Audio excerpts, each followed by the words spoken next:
आत्मने नमः।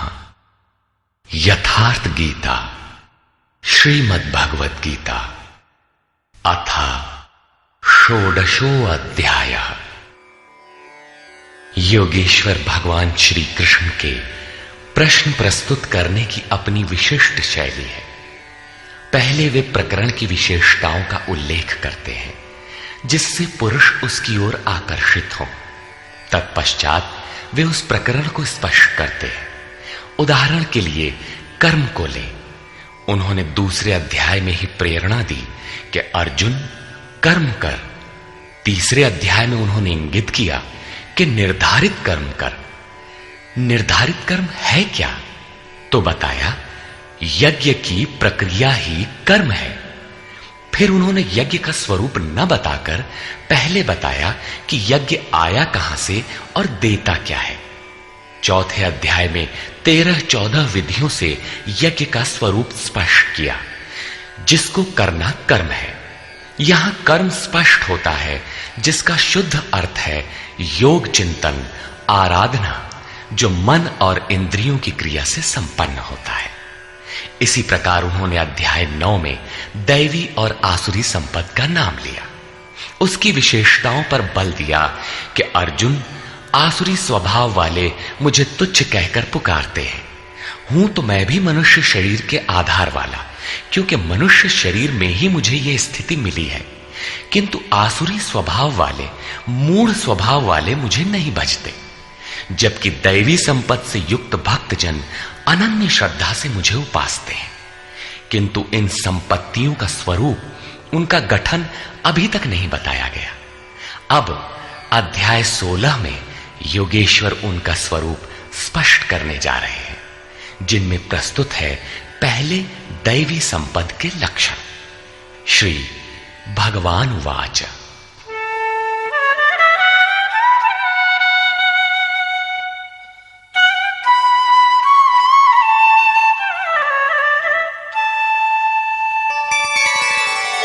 अभयं सत्व संशुद्धि ज्ञानयोग व्यवस्थितिः दानं दमश्च यज्ञश्च स्वाध्यायस्तप आर्जवम्।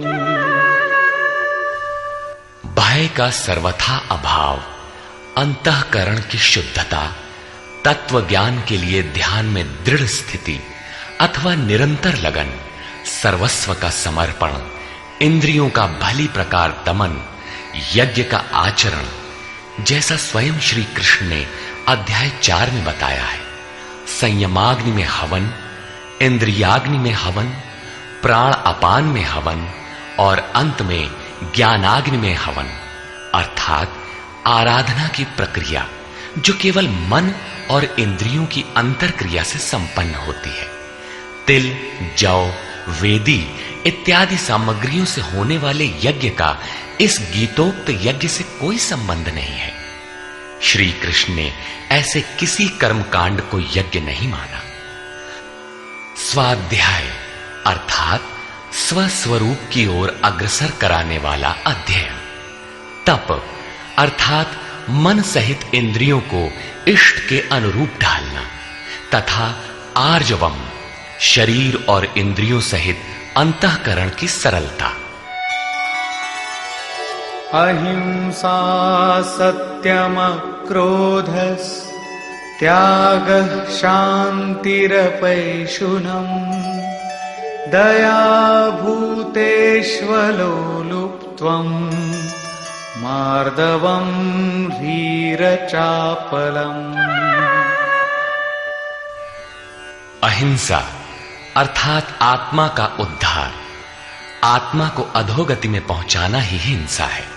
श्री कृष्ण कहते हैं, यदि मैं सावधान होकर कर्म में न बरतूं तो इन संपूर्ण प्रजा का हनन करने वाला और वर्ण संकर का कर्ता हूं।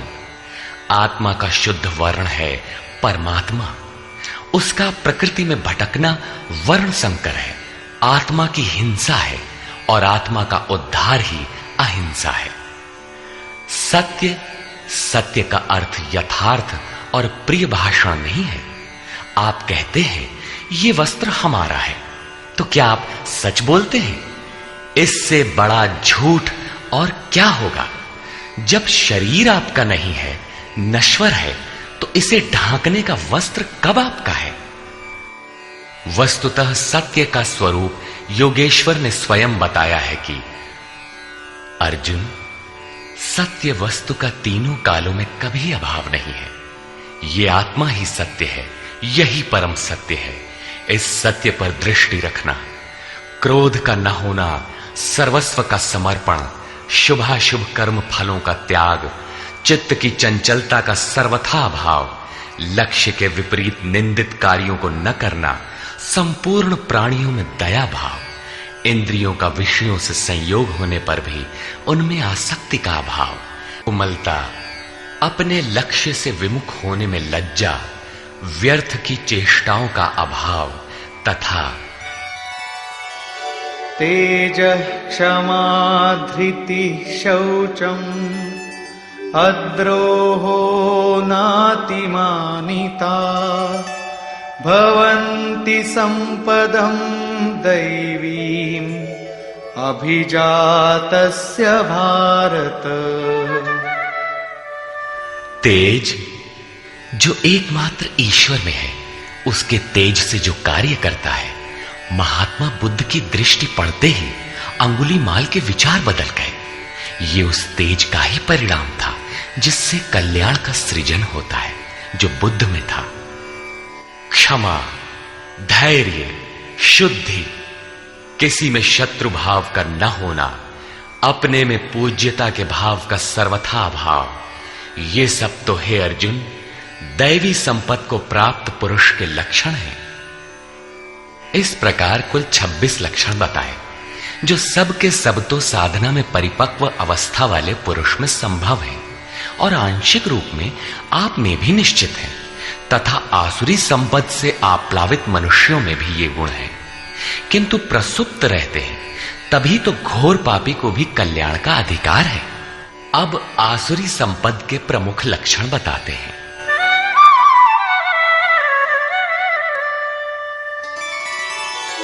दम्भो दर्पोऽभिमानश्च क्रोधः पारुष्यमेव च अज्ञानं चाभिजातस्य पार्थ संपदमासुरी।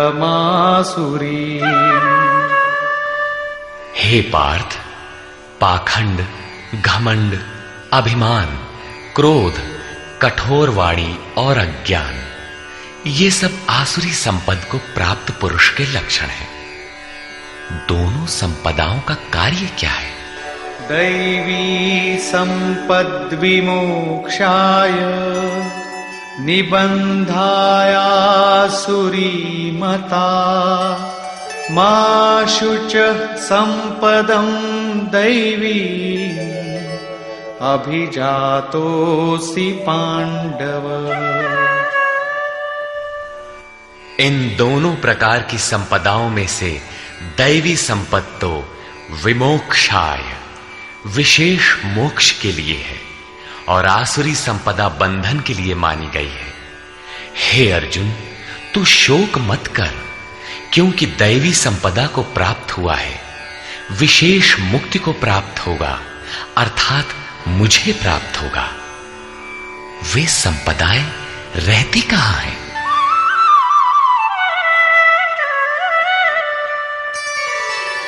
द्वौ भूतसर्गौ लोकेऽस्मिन् दैव आसुर एव च दैवो विस्तरशः प्रोक्त आसुरं पार्थ मे शृणु। हे अर्जुन, इस लोक में भूतों के स्वभाव दो प्रकार के होते हैं, देवों के जैसा और असुरों के जैसा।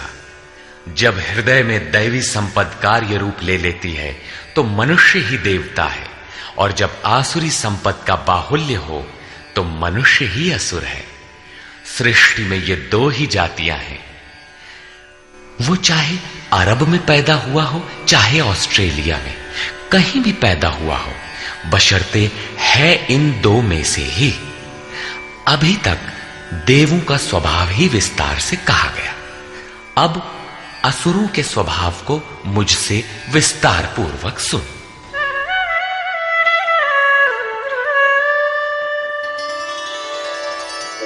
प्रवृत्तिञ्च निवृत्तिञ्च जना न विदुरासुराः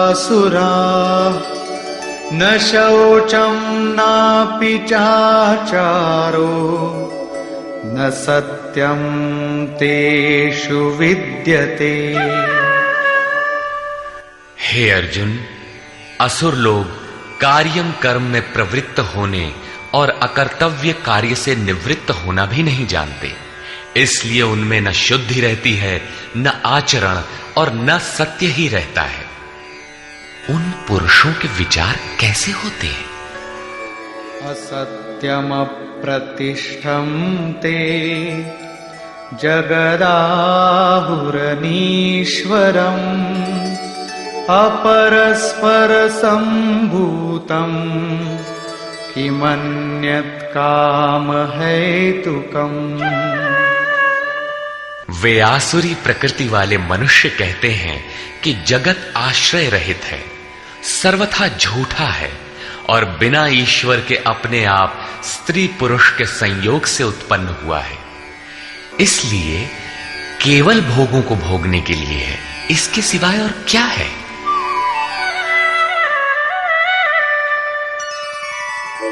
एतां दृष्टिमवष्टभ्य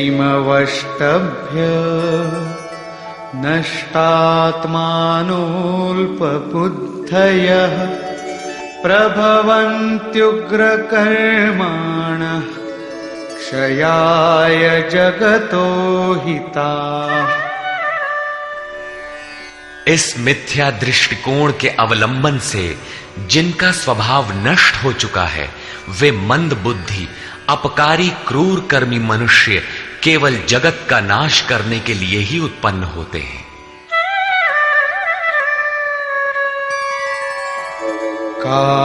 काममाश्रित्य दुष्पूरम् दम्भमानमदान्विताः मोहाद् गृहीत्वात् सद्ग्राहान् प्रवर्तन्ते शुचिव्रताः। वे मनुष्य दंभमान और मद से युक्त हुए किसी भी प्रकार पूर्ण न होने वाली कामनाओं का आश्रय लेकर अज्ञान से मिथ्या सिद्धांतों को ग्रहण करके अशुभ तथा भ्रष्ट व्रतों से युक्त हुए संसार में बरतते हैं। वे व्रत भी करते हैं किंतु भ्रष्ट हैं।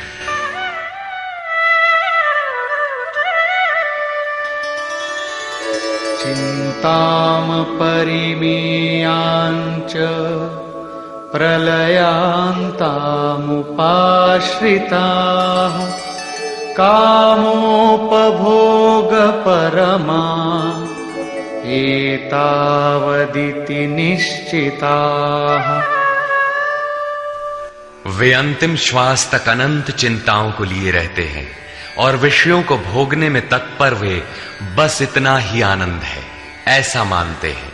उनकी मान्यता रहती है कि जितना हो सके भोग संग्रह करो, इसके आगे कुछ नहीं है। आशापाशशतैर्बद्धाः कामक्रोधपरायणाः ईहन्ते कामभोगार्थम् अन्यायेनार्थसञ्चयान्। आशा रूपी सैकड़ों फांसियों से एक फांसी से ही लोग मर जाते हैं, यहां सैकड़ों फांसियों से बंधे हुए काम क्रोध के परायण विषय भोगों की पूर्ति के लिए वे अन्याय पूर्वक धनाधिक बहुत से पदार्थों को संग्रह करने की चेष्टा करते हैं। अतः धन के लिए वे रात दिन असामाजिक कदम उठाया करते हैं। आगे कहते हैं, इदमद्य मया लब्धम् इमं प्राप्स्ये मनोरथम् इदमस्तीदमपि मे भविष्यति पुनर्धनम्। वे सोचते हैं कि मैंने आज ये पाया है, इस मनोरथ को प्राप्त करूंगा, मेरे पास इतना धन है और फिर भी इतना हो जाएगा।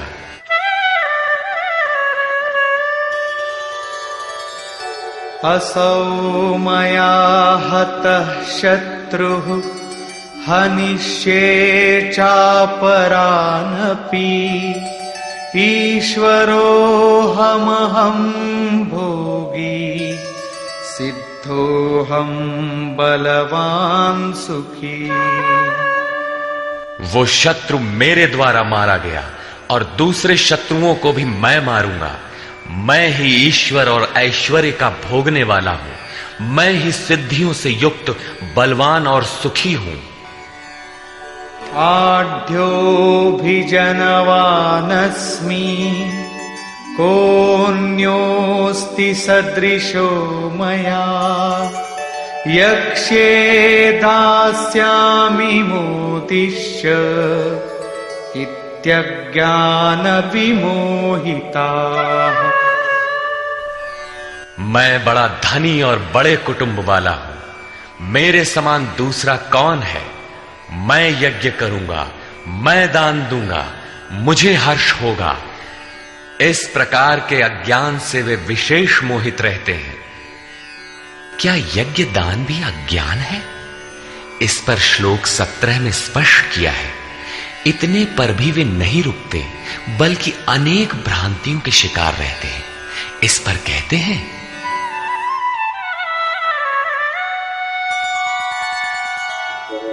अनेक चित्त विभ्रांता मोहजाल समावृताः प्रसक्ताः कामभोगेषु पतन्ति नरकेषु च। अनेक प्रकार से भ्रमित हुए चित्त वाले, मोह जाल में फंसे हुए, विषय भोगों में अत्यंत आसक्त वे आसुरी स्वभाव वाले मनुष्य अपवित्र नरक में गिरते हैं। आगे श्री कृष्ण स्वयं बताएंगे कि नरक क्या है। आत्मसंभाविता स्तब्धा धनमानमदान्विता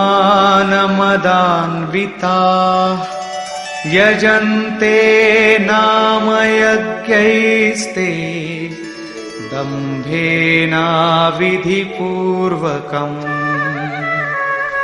अपने आप को ही श्रेष्ठ मानने वाले, धन और मान के मद से युक्त होकर वे घमंडी मनुष्य शास्त्र विधि से रहित केवल नाम मात्र के यज्ञों द्वारा पाखंड से यजन करते हैं।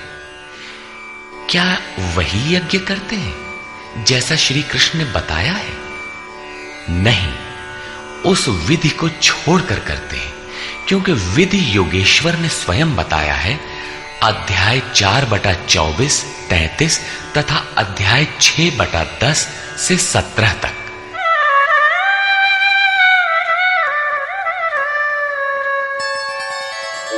अहंकारं बलं दर्पं कामं क्रोधं च संश्रिताः मामात्मपरदेहेषु प्रद्विषन्तोऽभ्यसूयकाः। वे दूसरों की निंदा करने वाले, अहंकार, बल, घमंड, कामना और क्रोध के परायण हुए पुरुष अपने और दूसरों के शरीर में स्थित मुझ अंतर्यामी परमात्मा से द्वेष करने वाले हैं।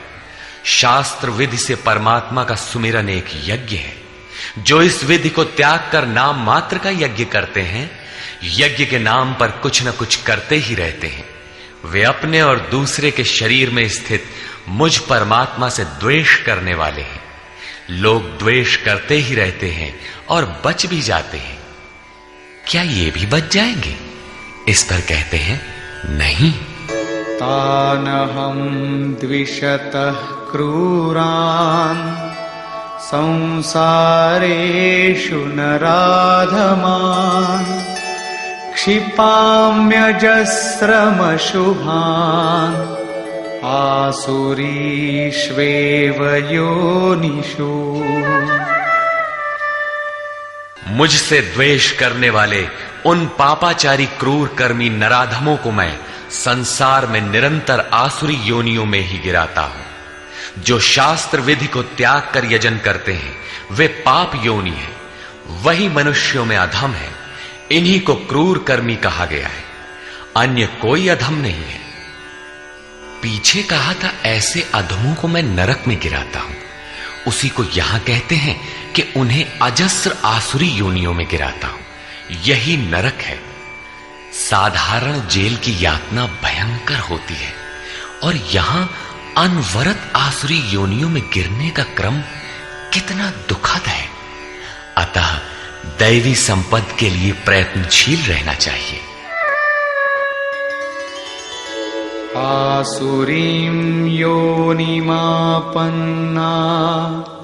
मूढ़ा जन्मनि जन्मनि मामप्राप्यैव कौन्तेय ततो यान्त्यधमां गतिम्।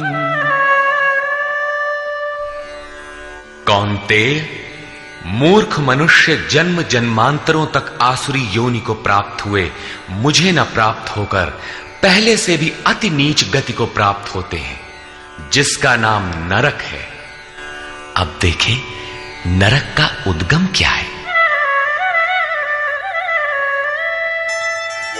त्रिविधं नरकस्येदं द्वारं नाशनमात्मनः कामः क्रोधस्तथा लोभस्तस्मादेतत्त्रयं त्यजेत्। काम, क्रोध और लोभ ये 3 प्रकार के नरक के मूल द्वार हैं। ये आत्मा का नाश करने वाले, उसे अधोगति में ले जाने वाले हैं। अतः इन तीनों को त्याग देना चाहिए। इन्हीं तीनों पर आसुरी संपत्ति टिकी हुई है। इन्हें त्यागने से लाभ? एतैर्विमुक्तः कौन्तेय तमोद्वारैस्त्रिभिर्नरः आचरत्यात्मनः श्रेयः ततो याति परां गतिम्। कौन्तेय, नरक के इन तीनों द्वारों से मुक्त हुआ पुरुष अपने परम कल्याण के लिए आचरण कर पाता है, जिससे वो परम गति अर्थात मेरे को प्राप्त होता है। इन तीनों विकारों को त्यागने पर ही मनुष्य नियत कर्म करता है, जिसका परिणाम परम श्रेय है।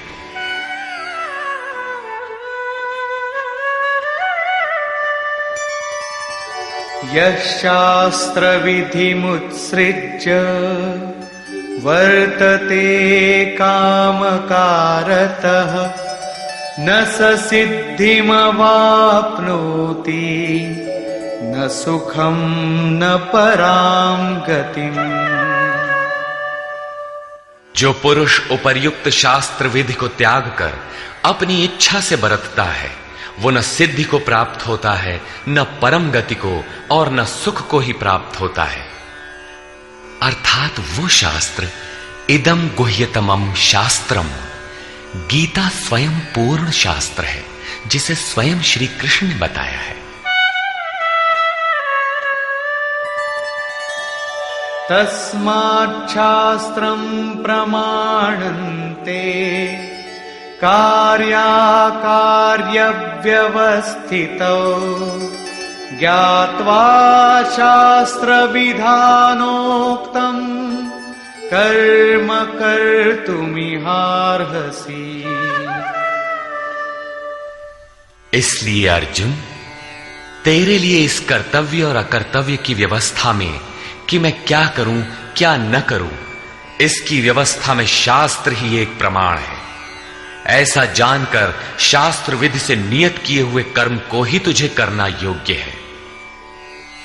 अध्याय 3 में भी योगेश्वर श्री कृष्ण ने नियतम कुरु कर्म त्वम, नियत कर्म पर बल दिया और बताया कि यज्ञ की प्रक्रिया ही वो नियत कर्म है और वो यज्ञ आराधना की विधि विशेष का चित्रण है जो मन का सर्वथा निरोध करके शाश्वत ब्रह्म में प्रवेश दिलाता है। यहां उन्होंने बताया कि काम, क्रोध और लोभ नरक के 3 प्रमुख द्वार हैं। इन तीनों को त्याग देने पर ही उस कर्म का अर्थात नियत कर्म का आरंभ होता है, जिसे मैंने बार बार कहा, जो परम श्रेय, परम कल्याण दिलाने वाला आचरण है।